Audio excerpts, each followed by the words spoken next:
Hello, welcome back to Shahnaz in Wonderland. ഇന്നലെ ഞാൻ incomplete ആയിട്ടൊരു സ്റ്റോറി വെച്ചിട്ടുണ്ടായിരുന്നല്ലോ. ഹോപ്പ് നിങ്ങൾ അത് ബാക്കി കേൾക്കാൻ വേണ്ടിയിട്ട് ആരെങ്കിലും ഒരാൾ അല്ലെങ്കിൽ കുറേ ആൾക്കാർ അത് വെയിറ്റ് ചെയ്യുന്നുണ്ടാവും എന്ന് വിചാരിക്കുന്നു. എനിക്കും അത് പറയാൻ ഭയങ്കരമായിട്ട് ഇങ്ങനെ എന്താ പറയുക, പറഞ്ഞില്ലെങ്കിൽ ഒരു ഉറക്കം വരില്ല എന്ന് പറഞ്ഞാൽ അങ്ങനത്തെ ഒരു സ്ഥിതിയിലാണ് ഞാനും. എനിക്ക് ഇങ്ങനെ ഒരു സ്റ്റോറീസ് പറയാൻ ഭയങ്കര ഇഷ്ടമുള്ള ഒരാളായതുകൊണ്ട്.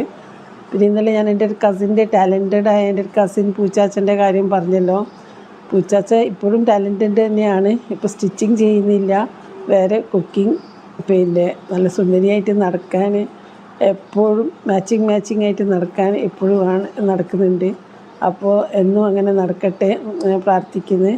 പിന്നെ എൻ്റെ കെമിസ്ട്രി സാറിൻ്റെ ആണല്ലോ, ഉമ്മർ സാറ്. അപ്പോൾ സാർ എങ്ങനെയായിരുന്നല്ലോ, ആദ്യത്തെ ഫസ്റ്റ് ഡേ തന്നെ എന്നോട് ക്വസ്റ്റ്യൻസ് വെച്ച് ഞാൻ ആൻസർ പറഞ്ഞ് കറക്റ്റായിട്ടും നന്നായിട്ട് ആൻസേഴ്സ് പറഞ്ഞതുകൊണ്ട് ഞാൻ കുടുങ്ങിപ്പോയി. പിന്നെ ഇനി സാറിൻ്റെ ക്ലാസ്സിൽ എനിക്ക് ഉറങ്ങാൻ പറ്റില്ല. എല്ലാ ക്ലാസ്സിലും സാർ എന്തേ പഠിപ്പിച്ചിരിക്കുന്നത് ശ്രദ്ധിച്ചിരിക്കുന്നത്. ബിക്കോസ് ഫസ്റ്റ് ചോദ്യം എന്നോടായിരിക്കും, ആദ്യത്തെ ക്വസ്റ്റ്യൻ കമോൺ ടെൽ ആൻസർ എന്ന് പറയുമ്പോൾ ഞാൻ കുടുങ്ങി.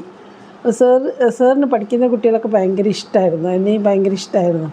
പിന്നെ പഠിക്കുന്ന കുട്ടിയായതുകൊണ്ട് നല്ല കുട്ടിയായതുകൊണ്ട് അപ്പോൾ അങ്ങനെ സാറ് നമ്മൾ കെമിസ്ട്രി ലാബിൽ പോകുമ്പോഴും നല്ല രസമായിരുന്നു. കെമിസ്ട്രി ലാബിൽ നമ്മളെ ഗ്രൂപ്പ് ഓഫ് ഫ്രണ്ട്സും ഹോസ്റ്റലേഴ്സ്, പിന്നെ വേറെ ബോയ്സ് ഉണ്ട് ഹോസ്റ്റലേഴ്സ്. സെയിം ടൈമിൽ നമ്മൾ കുറച്ച് ലേറ്റായിപ്പോയി ഒരു ദിവസം. അപ്പോൾ സാർ പറയാം, എന്താ ഷഹനാസ് ബീഗം മസാല ദോശ കിട്ടാൻ നേരം വൈകിയോ? ആ കയറിക്കുന്നത്. അതേസമയം ബോയ്സിനോട് പറയാം, എന്താടോ കയ്യിൽ വാച്ചില്ലേ എന്നത്. അപ്പോൾ ഓരോ നമ്മളെ കണ്ണുവിട്ടിട്ടിങ്ങനെ നോക്കുക. സാറ് പാർഷ്യാലിറ്റി കാണിച്ചത് സാറിന് നമ്മളെ ഇഷ്ടമായിരുന്നു.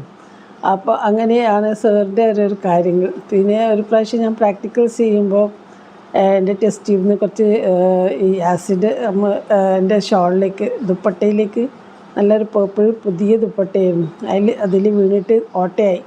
അപ്പോൾ സാർ ചോദിക്കുക, എന്താ ഷഹനാസ് ബീഗം ഇങ്ങനെയൊക്കെ ആയാലും കിച്ചണിൽ വർക്ക് ചെയ്യുമ്പോൾ എന്താ ചെയ്യുക, ഭാവിയിൽ ശ്രദ്ധിക്കണ്ടേ എന്നൊക്കെ പറഞ്ഞു. അങ്ങനെ സാർ നമുക്കൊരു നല്ലൊരു ഫാദർലി ഫിഗർ ആയിരുന്നു.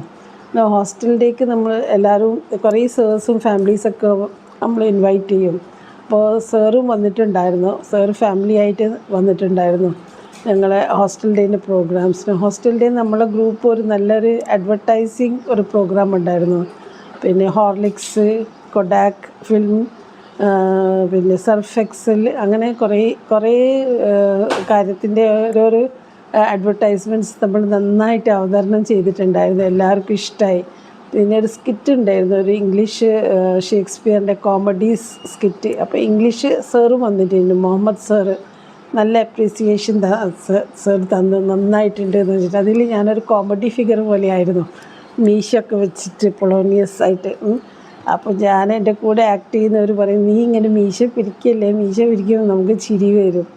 അപ്പോൾ അങ്ങനെ അന്ന് സാറ് ഉമ്മർ സാറ് ഫാമിലീനെയും വൈഫിനെയും ചെറിയ മക്കളാണെന്ന് അന്ന്, പിന്നെ അവരെ എന്നെ പരിചയപ്പെടുത്തി കൊടുത്ത് സാറ്.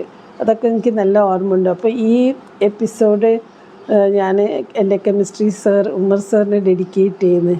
ഒരു കാര്യമുണ്ട്, നമുക്ക് ഈ ടീച്ചേഴ്സിൻ്റെ ടീച്ചിങ് ഇഷ്ടമായിട്ടുണ്ടെങ്കിൽ നമുക്ക് ആ സബ്ജക്റ്റ് ഇഷ്ടമാവും. സാർ നല്ല ടീച്ചിങ് ആയിരുന്നു. പിന്നെ എല്ലാവർക്കും നല്ലൊരു ഇമ്പോർട്ടൻസ് കൊടുത്തിട്ട് എല്ലാവരോടും നല്ലൊരു ഫാദർലി വേയിൽ സംസാരിക്കുന്നതുകൊണ്ട് നമുക്ക് കെമിസ്ട്രി ഭയങ്കര ഇഷ്ടമായിരുന്നു. അപ്പോൾ കെമിസ്ട്രി സബ്ജക്റ്റ് ഇഷ്ടമായിരുന്നു. അപ്പോൾ ഞാൻ നല്ല ടീച്ചേഴ്സിനും കെമിസ്ട്രി സാറ് മുഹമ്മദ് സാറ് നല്ലതായിരുന്നു ഇംഗ്ലീഷിൻ്റെ, അവർക്ക് വേണ്ടിയിട്ട് ഞാനിത് ഡെഡിക്കേറ്റ് ചെയ്യുക ഈ എപ്പിസോഡ്. ഓക്കെ, നിർത്തട്ടെ. Hope you enjoy. Bye, take care.